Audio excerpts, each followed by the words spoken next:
नमस्कार दोस्तों, आप सभी का स्वागत है अपने स्टडी प्लेटफॉर्म RS Academy 24 पर। महिला पर्यवेक्षक की भर्ती को ध्यान में रखते हुए आज की यह क्लास पोषण एवं संतुलित आहार टॉपिक पर आधारित है। इस क्लास में उन्हीं प्रश्नों को समाहित किया गया है जो पिछली परीक्षाओं में पूछे गए हैं। तो चलिए साथियों, क्लास को शुरू करने से पहले अपने यूट्यूब चैनल RS Academy 24 को सब्सक्राइब करें, बेल आइकॉन को प्रेस करें, वीडियो को लाइक, कमेंट एवं शेयर करें। तो चलिए साथियों, शुरुआत करते हैं आज की इस क्लास का पहले प्रश्न के साथ।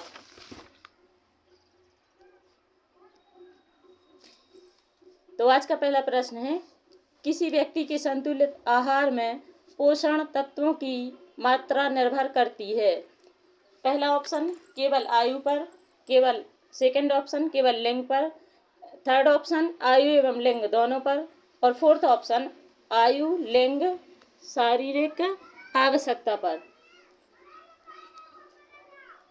तो पहले प्रश्न का पहला आंसर है आयु, लिंग, शारीरिक आवश्यकता पर। तो ऑप्शन नंबर डी।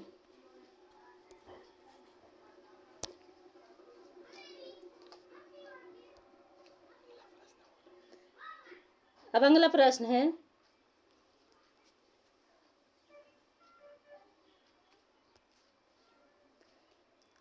निम्नलिखित में से कौन संतुलित आहार से होने वाला लाभ नहीं है। पहला ऑप्शन पोषक तत्वों की पूर्ति, सेकंड ऑप्शन रोगों से सुरक्षा, थर्ड ऑप्शन स्मरण शक्ति में वृद्धि, और फोर्थ ऑप्शन मोटापा में वृद्धि। तो इस क्वेश्चन का सही आंसर है ऑप्शन नंबर डी, मोटापा में वृद्धि। तो चलिए अगले प्रश्न की ओर चलते हैं। निम्नलिखित में से क्या संतुलित आहार में उपस्थित होना चाहिए। ऑप्शन नंबर 1 अत्यधिक मात्रा में वसा, ऑप्शन नंबर 2 अत्यधिक मात्रा में विटामिन, ऑप्शन नंबर 3 अल्प मात्रा में कार्बोहाइड्रेट, ऑप्शन नंबर 4 इनमें से कोई नहीं। तो इस क्वेश्चन का सही आंसर है ऑप्शन नंबर 4 इनमें से कोई नहीं।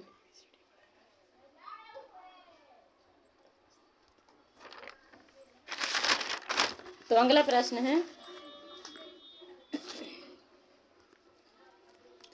भोजन से प्राप्त होने वाली कुल ऊर्जा का कितना प्रतिशत भाग हमें प्रोटीन से प्राप्त करना चाहिए। पहला ऑप्शन है 40 से 50%, दूसरा ऑप्शन है 10 से 15%, और तीसरा ऑप्शन है 30 से 40%, और चौथा ऑप्शन है 60 से 70%। तो इस क्वेश्चन का सही आंसर है बी, 10 से 15% प्रोटीन हमें लेना चाहिए। अगले प्रश्न के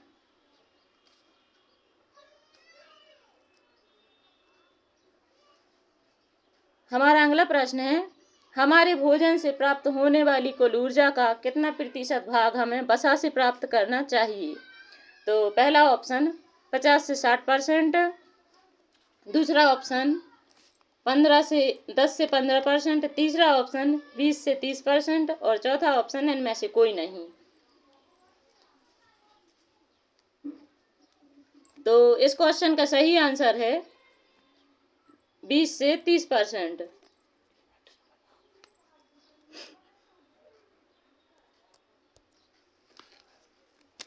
अगली प्रश्न की ओर चलते हैं, संतुलित आहार से प्राप्त होने वाली कुल ऊर्जा का कितना प्रतिशत भाग हमें कार्बोहाइड्रेट से प्राप्त करना चाहिए। तो पहला ऑप्शन है 20 से 30%, दूसरा ऑप्शन है 30 से 40%, और तीसरा ऑप्शन है 50 से 60%, और चौथा ऑप्शन है 10 से 15%। तो इस क्वेश्चन का सही आंसर है दोस्तों ऑप्शन सी, 50 से 60%।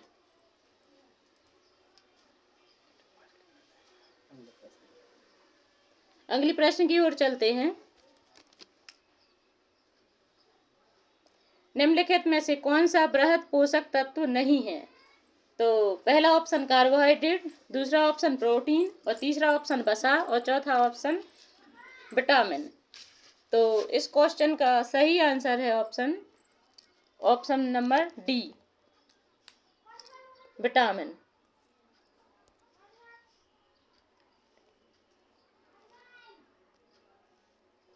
निम्नलिखित में से कौन सूक्ष्म पोषक तत्व नहीं है? तो हमारा 8वां क्वेश्चन है दोस्तों यह, जिसका पहला ऑप्शन है विटामिन, दूसरा ऑप्शन आयोडीन, तीसरा ऑप्शन वसा और चौथा ऑप्शन कैल्शियम। तो इसका सही आंसर है दोस्तों ऑप्शन सी, वसा। अगले क्वेश्चन की ओर चलते हैं दोस्तों। भारतीय चिकित्सा अनुसंधान परिषद ICMR ने भोजन को कितने आधारीय खाद्य समूह में विभाजित किया है?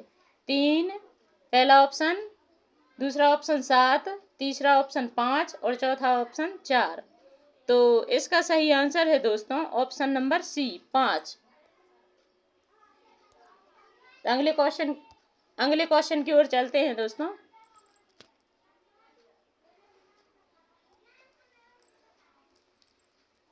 तो अगला क्वेश्चन है, अनाज में पाए जाने वाला मुख्य पोषक तत्व क्या है? तो पहला ऑप्शन है प्रोटीन, दूसरा ऑप्शन है कार्बोहाइड्रेट और तीसरा ऑप्शन है वसा, चौथा ऑप्शन है विटामिन डी। सॉरी दोस्तों, चौथा ऑप्शन है विटामिन। तो इसका सही आंसर है ऑप्शन बी, कार्बोहाइड्रेट। अगले क्वेश्चन की ओर चलते हैं दोस्तों।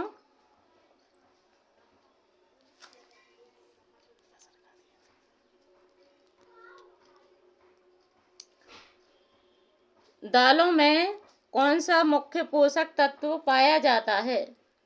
तो हमारा 11वां क्वेश्चन है दोस्तों यह, जिसका पहला ऑप्शन है वसा, दूसरा ऑप्शन प्रोटीन, तीसरा ऑप्शन कार्बोहाइड्रेट और चौथा ऑप्शन खनिज लवण। तो इस क्वेश्चन का सही आंसर है दोस्तों ऑप्शन बी, दालों में मुख्यतः प्रोटीन ही पाया जाता है। तो अगले क्वेश्चन की ओर चलते हैं दोस्तों।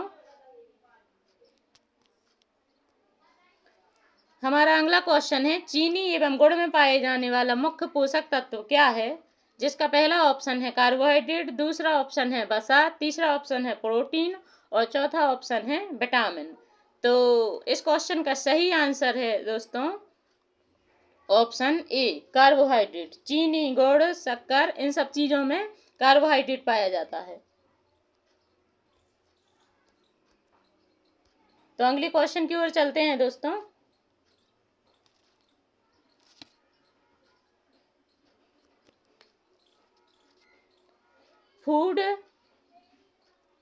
फूड गाइड पिरामिड क्या प्रदर्शित करता है? तो यह हमारा तीसरा क्वेश्चन है दोस्तों, सॉरी 13वां क्वेश्चन है, जिसका पहला ऑप्शन है घर में उपलब्ध कुल भोजन, दूसरा ऑप्शन प्रतिदिन खाए जाने वाले अलग अलग खाद्य पदार्थ की मात्रा और तीसरा ऑप्शन है कच्चा भोजन और चौथा ऑप्शन है रसोई में उपलब्ध भोजन। तो 13वें प्रश्न का सही आंसर है दोस्तों ऑप्शन बी, प्रतिदिन खाए जाने वाले अलग अलग खाद्य पदार्थ की मात्रा।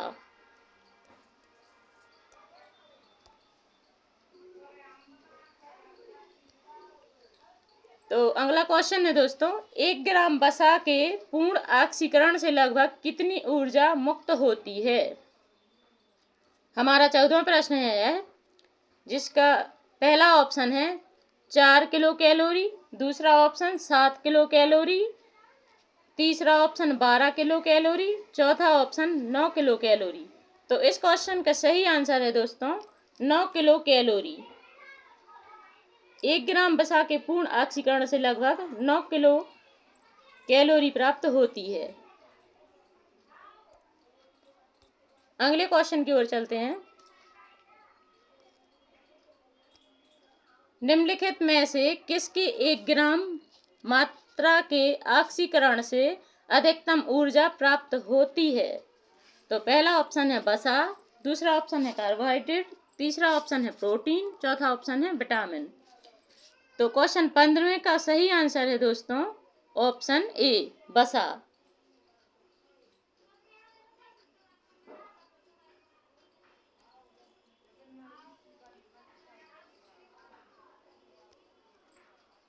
अगला क्वेश्चन है दोस्तों, खाद्य पदार्थों में उपस्थित ऊर्जा के मापन हेतु किस यंत्र का प्रयोग किया जाता है?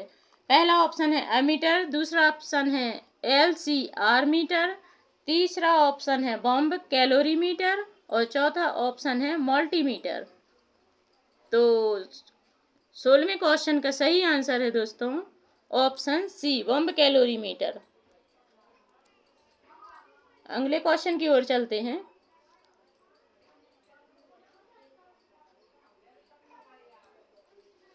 1 ग्राम अल्कोहल से कितनी ऊर्जा प्राप्त होती है? Option A 10 kilo calorie, option B 7 kilo calorie, option C 9 kilo calorie और ऑप्शन डी 4 किलो कैलोरी। तो क्वेश्चन 17वें का सही आंसर है दोस्तों ऑप्शन बी, 7 किलो कैलोरी।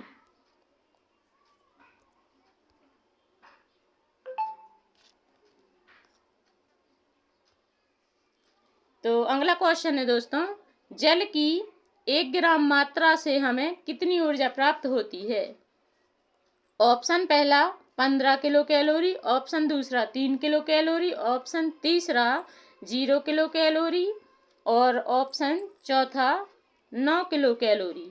तो क्वेश्चन 18वें का सही आंसर है दोस्तों ऑप्शन सी, जल से हमें कोई भी ऊर्जा प्राप्त नहीं होती है, इसलिए इसका सही आंसर होगा ऑप्शन सी, 0 किलो कैलोरी।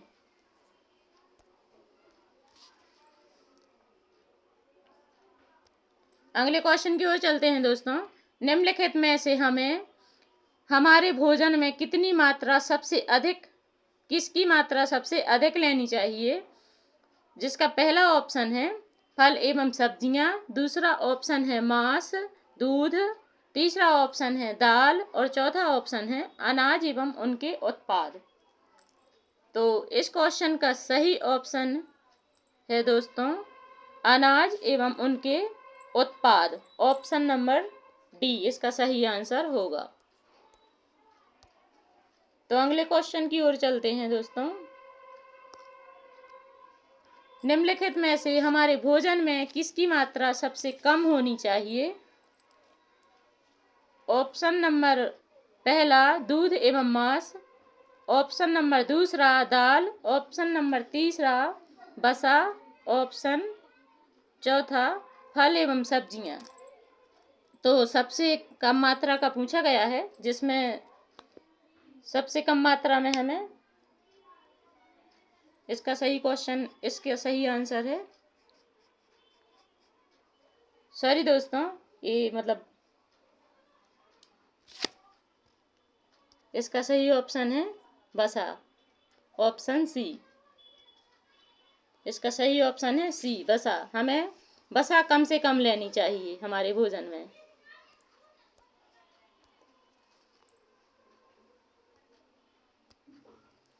तो अगला क्वेश्चन है दोस्तों, ज्यादा शारीरिक श्रम करने वाले व्यक्ति के भोजन में किस पोषक तत्व की मात्रा अधिक होनी चाहिए? वसा, कार्बोहाइड्रेट, प्रोटीन और चौथा ऑप्शन है विटामिन। तो दोस्तों इस क्वेश्चन का सही आंसर होगा ऑप्शन बी, हमें कार्बोहाइड्रेट ज़्यादा लेना चाहिए।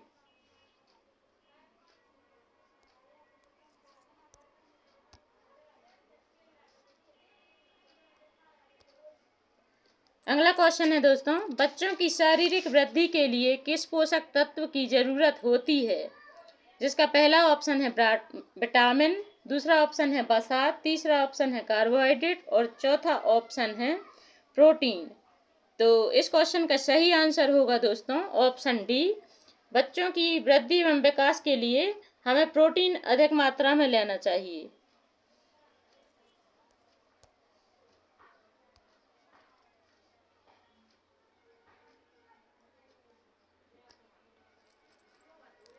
प्रायः बालिकाओं एवं विवाहित महिलाओं में किस पोषक तत्व की कमी हो जाती है? इस क्वेश्चन का पहला ऑप्शन है आयोडीन, दूसरा ऑप्शन है वसा और तीसरा ऑप्शन है विटामिन और चौथा ऑप्शन है लौह तत्व। तो इस क्वेश्चन का सही आंसर होगा दोस्तों लोह तत्व, मतलब लोहा आयरन है जो, उस तत्व की कमी हो जाती है। Option D.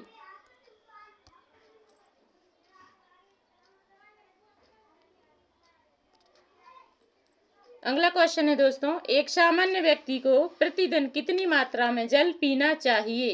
तो जिसका पहला ऑप्शन है 1 से 2 गिलास, दूसरा ऑप्शन 2 से 3 गिलास, तीसरा ऑप्शन 4 से 5 गिलास और चौथा ऑप्शन 8 से 10 गिलास। तो इस क्वेश्चन का सही ऑप्शन है दोस्तों ऑप्शन डी। हमें 8 से 10 गिलास पानी लगभग पीना चाहिए।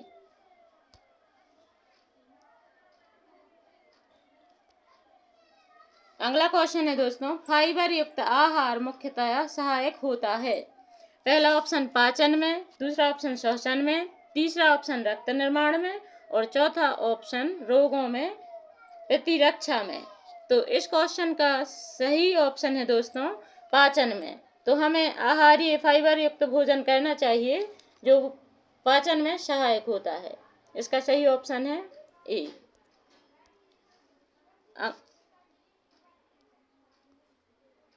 अगले क्वेश्चन की ओर चलते हैं दोस्तों, अपने शरीर के वजन बढ़ने के भय से भोजन न करने की बीमारी कहलाती है।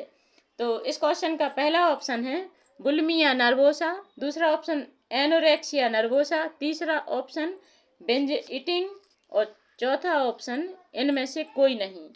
तो इस क्वेश्चन का सही ऑप्शन है दोस्तों ऑप्शन बी,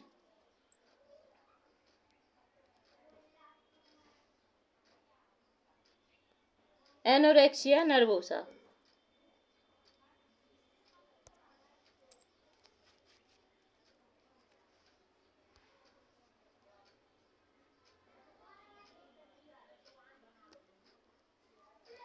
अगला क्वेश्चन है दोस्तों, एक व्यक्ति बार बार अधिक मात्रा में भोजन ग्रहण करता है और वजन बढ़ने से बचने के लिए उल्टी करता है, वह किस प्रकार के विकार से ग्रसित है?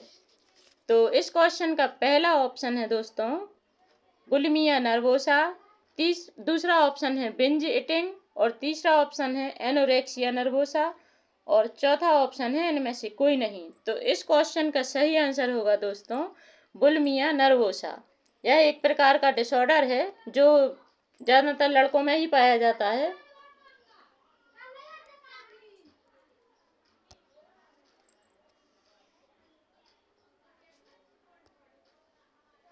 अगला क्वेश्चन है दोस्तों, कठोर परिश्रम करने वाले पुरुष की दैनिक ऊर्जा की आवश्यकता होती है। तो एक कठोर परिश्रम करने वाले पुरुष को दैनिक ऊर्जा कितनी ऊर्जा लेनी चाहिए, यह हमारा क्वेश्चन है। जिसका पहला ऑप्शन है दोस्तों 2000 किलो कैलोरी, दूसरा है 2500 किलो कैलोरी और तीसरा है 3600 किलो कैलोरी और चौथा ऑप्शन है हमारा 7000 किलो कैलोरी। तो इस क्वेश्चन का सही आंसर होगा दोस्तों ऑप्शन सी, 3600 किलो कैलोरी ऊर्जा की आवश्यकता होती है।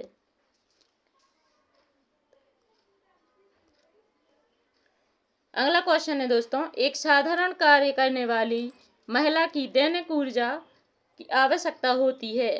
पहला ऑप्शन 1900 किलो कैलोरी, दूसरा ऑप्शन 2225 किलो कैलोरी, तीसरा ऑप्शन 2600 किलो कैलोरी, चौथा ऑप्शन 3600 किलो कैलोरी। तो क्वेश्चन नंबर 29 का सही आंसर होगा ऑप्शन ए। एक साधारण कार्य करने वाली महिला को लगभग 1900 किलो कैलोरी ऊर्जा लेनी चाहिए। तो हमारा आज का लास्ट क्वेश्चन है, निम्न में से कौन अति पोषण से होने वाला रोग नहीं है? जिसका पहला ऑप्शन है मोटापा, दूसरा ऑप्शन उच्च रक्तचाप और तीसरा ऑप्शन हृदय रोग और चौथा ऑप्शन स्कर्वी।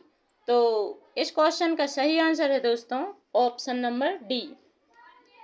डी इस क्वेश्चन का सही आंसर है दोस्तों। तो यह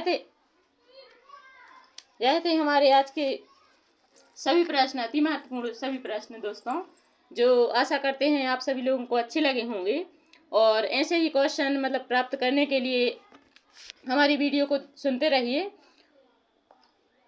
और ऐसे ही क्वेश्चन प्राप्त करने के लिए हमारे चैनल RS Academy 24 को सब्सक्राइब करें, लाइक शेयर कमेंट करें। इसके साथ जय हिंद, वंदे मातरम।